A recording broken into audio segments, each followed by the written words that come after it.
it going today, guys? I'm Kevin. This is Entertaining Entropy, and today's episode is actually a course that I put together a couple months back, and this is one that I felt was really beneficial, so I brushed it up, I added some music to it, I did some changes, and really this is going to be one that allows you to have that fundamental understanding of cryptocurrencies because it's meant to be basic for somebody that doesn't have any clue what they're doing in the cryptocurrency market.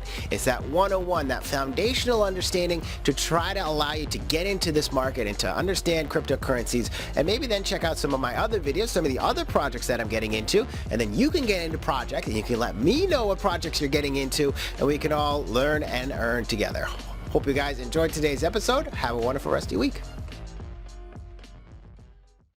How's it going today, guys? My name is Kevin. I'm here to talk about cryptocurrencies and Bitcoin. Don't freak out. Don't freak out. It doesn't have to be complicated. It doesn't have to be super overwhelming. I'm trying to break it down. I'm going to have fun with it. I'm going to laugh as I'm going through here. And I'm going to really try to make it easy for you guys to pick it up and see where this is going. Maybe get as excited as I am about the industry, technology, and where these things are taking us. I'm armed with a degree in economics, but I work as a senior systems engineer in computer and networking security at a global company.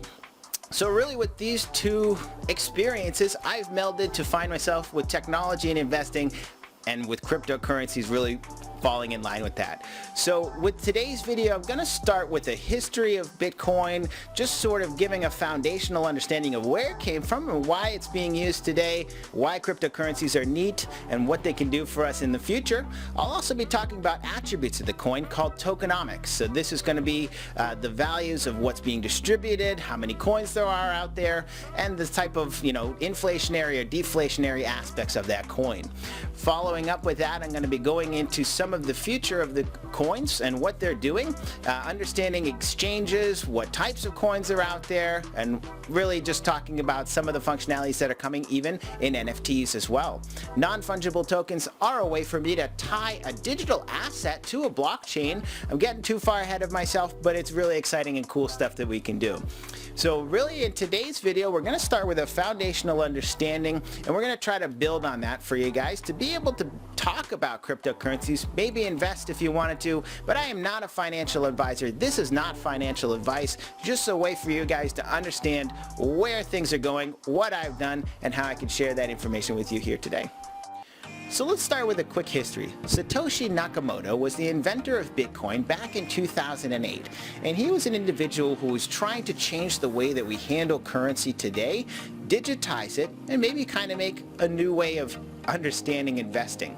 With that, the first purchase that he made was 10,000 Bitcoin, if I'm not mistaken, of a pizza that he ordered. Kind of funny, kind of seems insignificant, but at the time it was actually breakthrough, and it has been looked back on many, many times as a very huge historical significant event. And that's because now in today's market, Time Magazine would value the cryptocurrency market at $3 trillion. And so really hard to even wrap your head around what a trillion is, never mind 3 trillion. Let's take 200 billion. Forget about trillion, $200 billion. Neil deGrasse Tyson did a really cool analogy where if you took every single dollar bill from $200 billion and stacked them end to end, they would go around the world 180 times. 180 times. We're not done yet. It's also going to go to the moon and back 30 times after that. 30. And then we can stack the remaining bills 10 kilometers high. Okay. That's 200 billion. We're talking about 3 trillion. So this is really a market that is not going away. I've heard people say, it's like Beanie Babies. It's just a fad. It's gonna die down. Not gonna happen. This is an industry that is getting more money put into it, not less, and it's actually really doing a lot of good for the world. You can see cryptocurrencies in banking, in security, but you can also start to see them in owning property. When we start to talk about NFTs, you'll see the functionalities that I can get and what I can start to build on when I'm getting into this type of technology. So what is a Bitcoin? What is a cryptocurrency? Well, it's really just a string of numbers. Bitcoin represents an algorithm that is producing a string of numbers that the public basically has to discover. So there will eventually be, for Bitcoin, specifically an end where there will be no more Bitcoin to be mined, as it's called, to be discovered. So the end of that algorithm that we're discovering.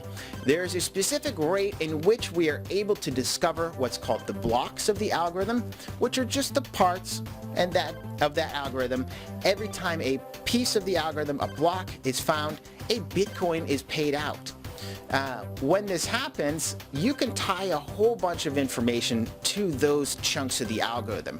And you guessed it, every block is part of a chain, and it makes the blockchain that maybe you've heard of. And that's because the beginning and the end, the very first and the very last digit in that chain, is going to represent the block and fit together into the chain. And with that, really makes a nice way for everybody to discover that algorithm and for us to tie data to it. So who cares? Why is that important? Well, because this algorithm is very specific, it's undeniable. So it becomes public knowledge as it's being discovered, and it's a public ledger. So everything that happens on a cryptocurrency, blockchain, network, exchange is all public information. And it's decentralized as well, which means there's no one single entity that is doing all this, that is holding all these informational items, the security. It is being done by the public masses. And why this is really good is because we are not trusting big banks like Visa, MasterCard, and these entities that are controlling money and making decisions, that the rest of us are subject to. And so what it ends up doing is sort of giving power back to the people, whereas why it's a really big advocate, or lots of people advocate for that type of power and that type of security. One thing that is on the contrary to that is it is unsecure in the fact that you are not backed by federal or country agencies that are going to be reinsuring losses of money that you would have lost if you were investing in a bank. With cryptocurrencies, you have a secret key. And this secret phrase is basically going to be your way to recover your wallet of all your money, of all your cryptocurrency. And if you lose that, it's gone. Also, if you send your money to the wrong person, it's gone. So what does that mean? It's your responsibility to make sure that the transactions you are doing and the things you are buying on the cryptocurrency exchanges and markets are legitimate, safe, and they are not scams. Scams. There are a ridiculous amount of scams in the cryptocurrency market. So what you want to do is focus on the main coins, Bitcoin first, Ethereum next, and you can then start to work your way down. I use a website called CoinGecko to find out which ones have the highest market cap and which ones can actually give us a lot more safety to invest in. So let's talk about different types of coins. There is initially the proof of work coin, and that is going to be what Bitcoin and Ethereum, the first top two coins there, are using. Proof of work represents doing that algorithm, creating those numbers, generating those blocks, using computer resources. Now with proof of work, you're typically going to find a lot of unenvironmentally friendly things happening, power draws, damaging hardware, people building shipping containers, trying to mine Bitcoin, and so there's been a lot of pushback to this type of work. The proof of work has really been drawing on our energy systems, and you've seen there's a couple of countries that have actually outlawed it because of what it's doing to the environment and what it's doing to the power grids there. So the next thing that was invented was something called proof of stake, and coins like Solana, Cardano are using this functionality. What it represents is instead you hold a bunch of cryptocurrency, and by holding more cryptocurrency, or at least a certain amount, you are staking it and you get payouts in that regard. So they're actually forcing people to hang on to, purchase, and grab that cryptocurrency.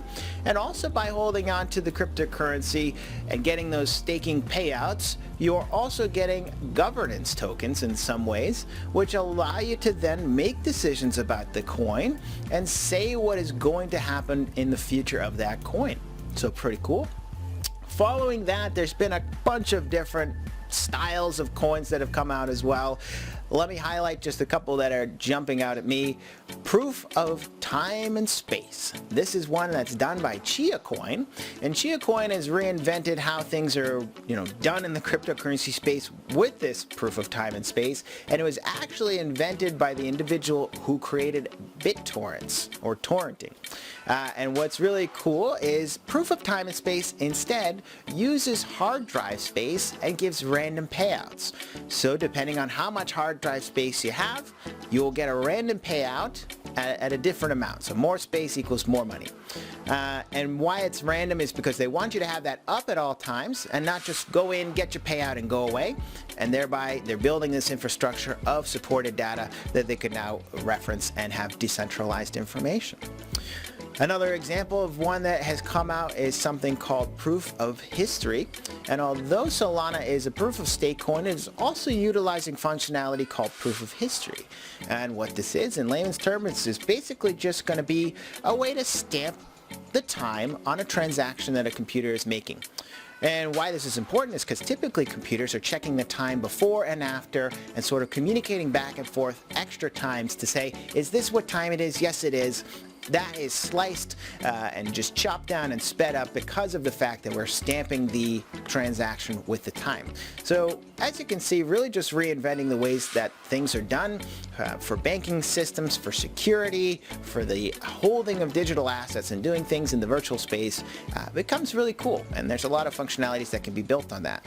But this also ties into the tokenomics of a cryptocurrency. Tokenomics? What is that? Well, let me tell you. So tokenomics is how much cryptocurrency is out there, the behaviors of the coin, and what is happening to it. And this is important because tokenomics is representing the value of the coin, right? So with Bitcoin, for example, there is a finite number of coins that will ever be generated. What does that mean? The algorithm will run out. It's never going to be forever. It's going to be finite. And that's cool because it gives value to today's holders of Bitcoin. The value goes up and up and up. Why? Because over time, there's going to be less and less and less. But eventually, the curating of that network and that blockchain will be lost. Why is that bad? Because now, where everybody is verifying that this transaction is real, that's legitimate, the security of the blockchain, that public ledger, now nobody cares anymore because Bitcoin's gone and they've moved on to other coins. An example of a coin that is continuous is Dogecoin, which is going to be one that is actually spitting money into that system year in and year out. And that is something that is going to devalue the coin, but also gives it a history. Kind of cool. Well, good and bad. The other thing that they could do in tokenomics is remove coins from the environment. And what that is burning of coins, for example. So every time Solana does a transaction, they're actually burning the coins in that transaction. Used to be 100%, now they've moved it down to 50%. What is happening with that is this up and down adding and removing of coins in the space, in the market. And when you're adding coins, it's decreasing the value, and it's called inflationary behaviors. When you're removing coins, burning, it is deflationary. So again, good example of inflationary, Dogecoin, adding coins year after year, staking in the proof of stake examples, when you're actually giving those payouts, you're generating new coins, you're adding coins to that environment. Where you're deflationary, you're burning the coins. And with these, really just showing where the coin is going and the future of the coin. Another important thing to note about a coin is who is holding it. Did the initial investors get 99.9% of the coins and then the rest of them went to the to the public? Or is some being held for some specific reason until a specific date? Was some given to these individuals and some to these and then the rest to those? I have some examples that I could show you, but you'll see that every single coin is doing something differently. So really you want to focus on watching the investments at the very top. Bitcoin is going to be one, Ethereum, and then going down. So let's talk about types of exchanges. One of the big ones that I like to get into for new users is one called Coinbase. I've noticed that they really incentivize you to get into cryptocurrencies in the best way possible that I found by training you on little lessons and then paying you out in that cryptocurrency. So hey, lesson 1, what is this coin? Why is it important? How is it different? And then they give you that currency, $1 worth of that currency, in some cases up to $5 worth of that currency, to really reinforce your understanding, but also give you a solid foundation of new investors, right? They now know why this coin is important. Wow, that's cool. Wow, I'm going to hang on to this. Wow, this has a future. They're not going anywhere. So a really neat aspect. Coinbase is a really cool one to get into. Another exchange to get into is Celsius. And this is a cool one that's more of a wallet where you're holding on to the cryptocurrencies and you're actually getting free payouts every single month in the cryptocurrency that you're holding. So this is a really cool one because just by holding the coin, I'm making some interest on it, but I'm also showing my value, and it allows you to purchase coins in there as well. So it's a neat one to get into. Another one that I use more for research purposes, but it really has a wide range of every single coin, is crypto.com. And this is an exchange that you could really find pretty much every cryptocurrency. Chia is the main one that I look up on there because I don't see it anywhere else. And crypto.com, you can actually have those coins, trade them, and exchange and convert them. And it's actually one of the biggest exchanges that is out there today. What's important about each of these exchanges is you're going to have a wallet. And a wallet is basically a way that you can hold on to your cryptocurrency. It's kind of like a bank account that you would have. And that cryptocurrency wallet is going to be accessible by a secret passcode phrase. And this is just a bunch of random numbers that is generated when you first open that wallet. Your wallet is really just an algorithm, a string of numbers and letters, and it's unique to you. But people can see it, they can see how much money is in it, they can see the transactions that you've done, but that's not dangerous because it's all anonymous. We just see a bunch of numbers, we don't know anything else about you. So what's nice about the wallets is you can have them in different wallet configurations with different blockchains. So for example, Solana, I have a wallet called Phantom, and with Phantom it's actually built into your Google Chrome web browser. So you sign in, but that particular wallet is only doing transactions on the Solana blockchain. Another blockchain cryptocurrency wallet that I'd find really good is Coinbase actually has a wallet that is associated with the app. So there's a Coinbase exchange and then there's a Coinbase wallet where you can hold the private keys of all your coins. And why that's important is because basically a private key of a coin represents that you own it, you control it, and nobody can take it or do anything or move it away from you. There's a couple of exchanges that get a lot of flack, like Robinhood, where you're not actually holding the keys. You don't know what the key is, that secret, string of numbers and letters that actually access your coins.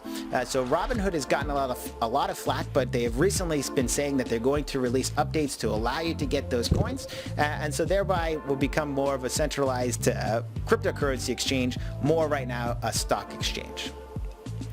So these wallets on different cryptocurrencies and blockchains are ways for you to access your coin, but you got to make sure that the wallet is compatible with the coin that you're using. MetaMask is going to be one that you'll find a lot of people are using with Ethereum, so that's a really popular one. But you don't want to get a sketchy wallet. You always want to try to get one that a lot of people have, so do your research and make sure you're not grabbing into something that somebody else has control over. There's also two different ways that you can store your cryptocurrencies. Either what's called cold storage, which is basically not actually on a virtual coin. You can actually pull it into a physical USB key, or they even have tokens. Like I've gotten one that just looks like a Dogecoin, and you can actually take the algorithm right into a cold storage. But normally when you're trading, in the real virtual world, it is not frozen in that cold storage. So I wanted to go through some more of the examples of the coins that I've talked about. Bitcoin, of course, being the first one that was invented back in 2008. The second one being Ethereum. Following that, really just going to be something that has added new functionality. The 2.0 smart contracts probably being the number one thing that came out of that. And smart contracts are a way for me to now purchase something, which is really giving way to NFTs. And now by owning something, I can have a smart contract automatically execute, really by predetermined things that the algorithm knows and can execute on. And this can even be tied to anything, like a sporting event where two parties say this is going to be the ending result, that's going to be the ending result. The smart contract is in play to make sure that the ending result pays out the correct individual and we're actually able to get something out of it. So really a cool automated functionality, but secure, where we're building these algorithms, we have functionalities and ideas behind them to give utility to the real world. Some of the functionalities that you'll find with Bitcoin are going to be followed in some of the altcoins, and altcoins are going to be coins that were created after Ethereum and Bitcoin. And there are so many altcoins out there today. Every single one of them has their own project, so be careful. About 80% of these are going to fail, and you want to look out for the dangerous ones, starting at the top again with Bitcoin and working your way down. CoinGecko is going to be a great way that I can identify which ones have a good market cap, and following projects that everybody else is getting into, doing research to know that things are legitimate and that I'm not getting into some kind of a scam. Alright guys, so let's talk about scams. There are so many cryptocurrency scams out there. It is probably one of the most dangerous things for new investors or people trying to understand cryptocurrencies. Why? Because it's really hard to understand, and there's billions of projects out there, legitimate and illegitimate, that are confusing, building on top of ideas and technologies that are already in place. And somebody who's new to cryptocurrency is really going to be misled to believing really anything. Why? Because there's a lot of opportunities in cryptocurrency that are unbelievable but legitimate, but then there's people that are claiming about 80,000% APY year-over-year returns. This is a project called Wonderland. This one is actually related to something called Quadriga CX. Some of the founders have been found to be correlated. Quadriga CX was a Canadian exchange where the original founder lost the keys to everyone's wallets and millions of dollars was lost. He died on a vacation in Africa. Who'da thunk? I mean, so lots of types of things that can trick individuals into investing. This was millions of dollars, so obviously a lot of people thought that this was a legitimate exchange, and this can happen again and again. Rug pulling is an idea where somebody has a project going, a lot of investments going towards it, and then they just rip it down, take all the investments, and run for the hills, deleting everything, and nobody knows about them. So how do you keep yourself safe?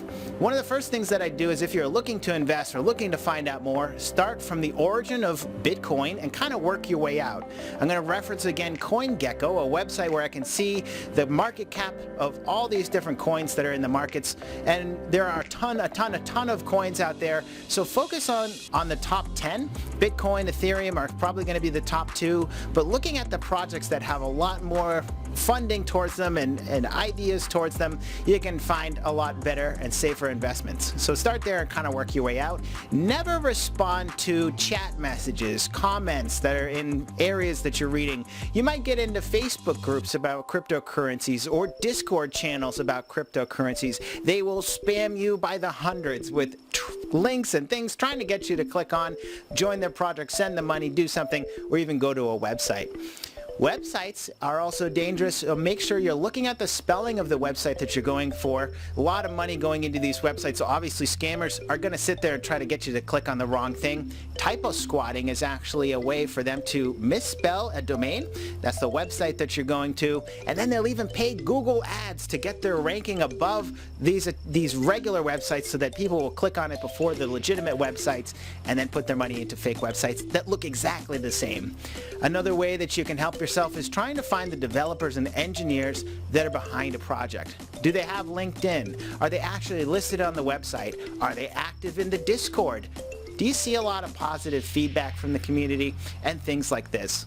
You also want to find tangible things that you can hold or do today, not promises of things that will be happening in the future. So a lot of ways to sort of reinforce that ideology of safe investments, doing your research, never taking an idea or a project from something that is sent to you, unless it's a friend maybe, but kind of starting from the point of safety and working your way out. About 80% of projects will fail, so even legitimate or illegitimate products could lose your money. So even if you're putting your money into something that was legitimate, maybe it wasn't a great idea, or for whatever reason the public doesn't love it and it fails, you could lose money there too. So one of the best ideas I have in investing across the board is to never invest more than you're willing to lose, because what you're doing is a gamble no matter which way you look at it. You don't want to think, take away your college fund, take away your house and put it into all this cryptocurrency. Not a good idea. So definitely keeping an eye out for scams, because they will come after you. Alright, so probably the most exciting part, for me at least, of cryptocurrencies is NFTs. Wait, you don't have to be afraid of these either. You don't have to run away and say you're not interested. Let me first tell you, NFTs, no, they're not just pictures. They can be built on top of any kind of digital asset. It represents metadata that shows my ownership against the public blockchain. You can see the transactions of that particular NFT so that I can see who had it, where it came from, and what it's done. Originally, when it was used with pictures, what it's doing is showing there's a certain number of these pictures, so if you want one, you can be an owner, and that raised the value. That allowed me to trade this digital asset. But that's only the very, very tip of the iceberg of the tip of the iceberg that we haven't even uncovered anything yet. Like, we are just getting started. We may as well be playing Pong right now with what we are doing in this style of technology. NFTs tied against pictures, cool. What I can also do is own a digital asset that has utility. So now an NFT can give me payouts in a cryptocurrency. It can give me access to an exclusive event, network, club.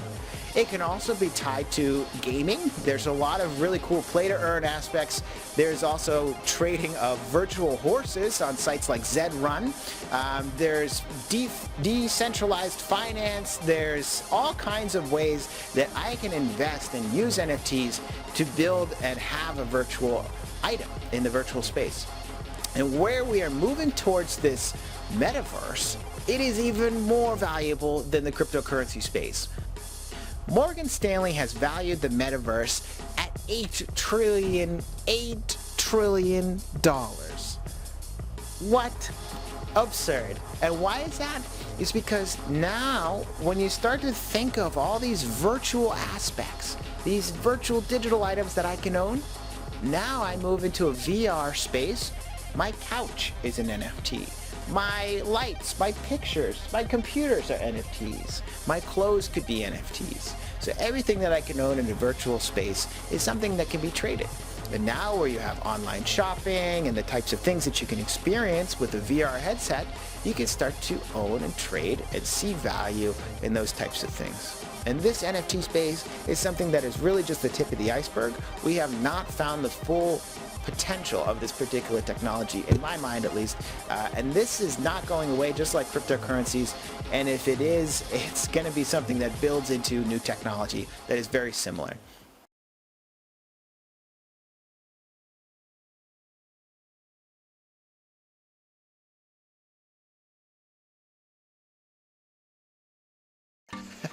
So if you like what you saw on this lesson, check out some of my other lessons. I'm going over actually building a mining and farming rig. We can mine cryptocurrencies, we can farm Chia coin at the same time, building a rig, making it easy, showing you how that's done. I'm also talking about the stock market in some of my other videos where I'm going into options trading. First on a video talking about what is options trading, how to get into it, and then on a following video actually giving some examples and some strategies once you build on that beginner course into the advanced and intermediate level. So check me out, but thank you so much for joining. I really appreciate your time and attention, and I hope you have some fun out there and stay safe investing on the cryptocurrency market.